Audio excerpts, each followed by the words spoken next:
Cadê o Danilo Moliterno, que ele também tem informação, análise sobre esse assunto. Danilo, tudo bem? Bem-vindo, querido, ao nosso Bastidores CNN. Opa, deixa eu me arrumar aqui, que eu entrei toda descabelada. Não, Danilo, vamos se arrumar aqui, pra gente estar bem bonitinho. Vou aproveitar e arrumar o ponto. Danilo, vem cá, você está falando já desde de manhã sobre esse assunto, eu tenho acompanhado até suas reportagens no site da CNN Brasil e agora a gente está na iminência do fechamento desse acordo, ao que tudo indica. Essa possível consolidação do acordo comercial União Europeia-Mercosul ocorre num momento sensível para o agronegócio brasileiro. Danilo, você traz para a gente que na prática pode beneficiar o Brasil, apesar das resistências dos agricultores na Europa. Faz esse contraponto para a gente entender, Danilo. Boa tarde, Tainá, Uribe e a todos que acompanham o Bastidores. Como o Uribe vinha bem dizendo, a gente tem impacto positivo para todos, basicamente, os setores da economia brasileira, mas especialmente para o agronegócio, que ganharia muito com este acordo. O Uribe já introduziu um pouquinho desses dados do estudo do IPEA que a gente tem, e vale a gente mencionar bastante esse estudo porque ele é muito diligente no que diz respeito a trazer os impactos que esse acordo teria para a economia brasileira. E aí eu trago aqui um resumo dos dados. Repetindo, como o Uribe disse, o principal deles, o PIB brasileiro teria um incremento de 0,46% até 2040, portanto no intervalo de 15 anos. Os investimentos no Brasil, segundo esse estudo do IPEA, cresceriam 1,5%, bastante relevante. Investimentos no Brasil, que significa a criação de emprego aqui no país, novas oportunidades para o brasileiro, então um impacto de verdade para a população brasileira. Além de um incremento de 3% nas exportações, ou seja, vendas do Brasil para a União Europeia, isso também significa impacto para a população, significa mais oportunidades de negócios aqui no país, além de 3% nas importações. A gente sabe que o crescimento desse tipo de compra do exterior muitas vezes pode beneficiar em termos de reduzir preços aqui no país. Então, para a gente tentar deixar um pouquinho mais palpável quais seriam os impactos deste acordo aqui para o Brasil. Outro fato que o Uribe menciona e vale a gente reforçar é um acordo que ele é win-win, ele é bom para todo mundo, para o Brasil, para os outros países do Mercosul e para a União Europeia, mas ele é especialmente bom para o Brasil. Esse estudo do IPEA indica que, comparativamente, o Brasil ganharia mais do que os outros países do Mercosul e ganharia mais também do que a União Europeia. Agora falar um pouquinho sobre os impactos setoriais. Como mencionei, o agronegócio seria o mais beneficiado. E aí, quais setores do agronegócio seriam tão beneficiados ganhando, por exemplo, com essas vendas que cresceriam para a União Europeia, claro, com tarifas mais baixas para acessar esse mercado, poderia passar a vender mais.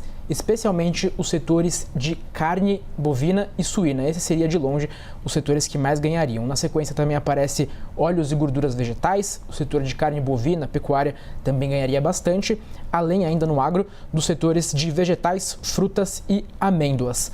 Na indústria, a gente tem alguns setores ganhando, mas de longe, aquele que teria o impacto mais positivo, segundo esse estudo do IPEA, seria a indústria de calçados e outros artefatos de couro.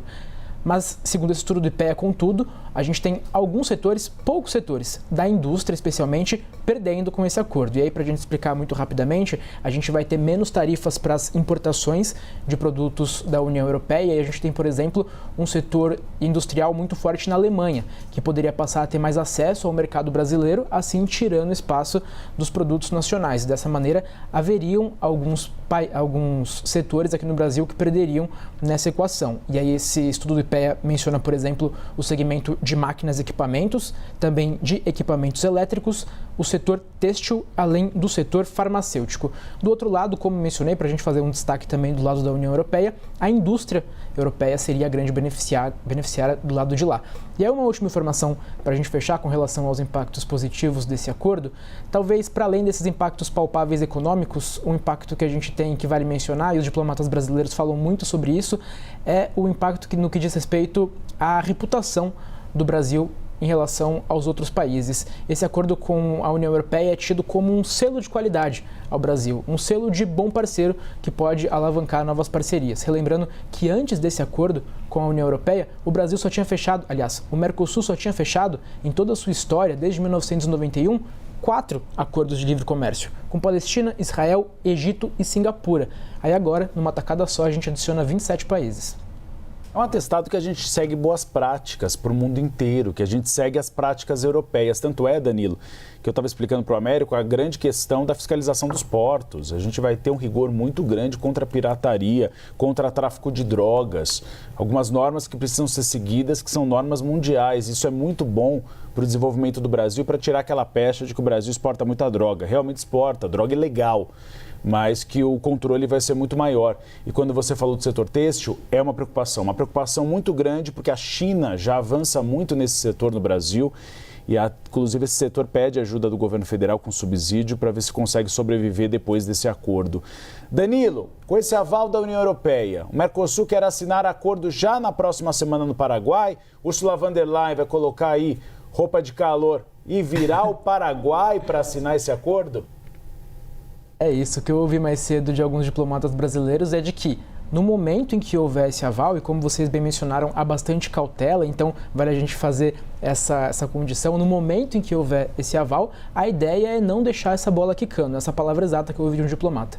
Não deixar essa bola quicando e o mais rápido possível preparar essa reunião entre os líderes. A gente viu notícias, especialmente na imprensa europeia, indicando que Ursula von der Leyen, a presidente da Comissão Europeia, poderia vir ao Paraguai já na segunda-feira. O que eu ouvi dessas fontes é de que segunda-feira seria muito cedo. Não haveria tempo hábil para preparar uma reunião tão grande entre Ursula von der Leyen e os presidentes aqui da América do Sul. Então, o prazo que eles indicam é segunda metade da semana que vem, que, no caso de a gente ter o aval hoje do Conselho Europeu, esse colegiado formado pelos chefes de Estado da União Europeia, para o acordo com o Mercosul, a ideia é marcar essa reunião para a partir de quarta-feira, o mais cedo possível, mas eles imaginam que a partir de quarta-feira já seria possível.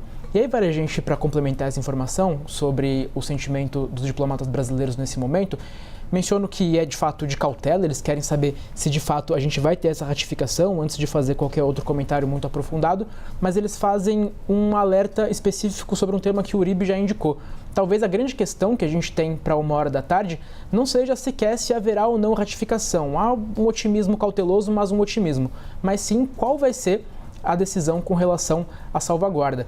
A gente sabe que para essa reunião que estava marcada para hoje de manhã em Bruxelas, a gente tinha a discussão do mérito deste acordo entre Mercosul e União Europeia, mas anteriormente tínhamos a reunião marcada para discutir a salvaguarda. O Uribe já explicou, mas vale a gente mencionar qual é essa. É basicamente um mecanismo de proteção ao agricultor europeu em que, caso seja ultrapassado um percentual de exportação de produtos do Mercosul para a União Europeia, a União Europeia vai poder cortar os benefícios tarifários. A União Europeia havia definido um percentual de 8%, a Itália queria 5%. E os diplomatas brasileiros ficam de olho nessa decisão que vai sair às 13 horas, aqui horário de Brasília, para saber qual foi a decisão da União Europeia no que diz respeito também a esse tema.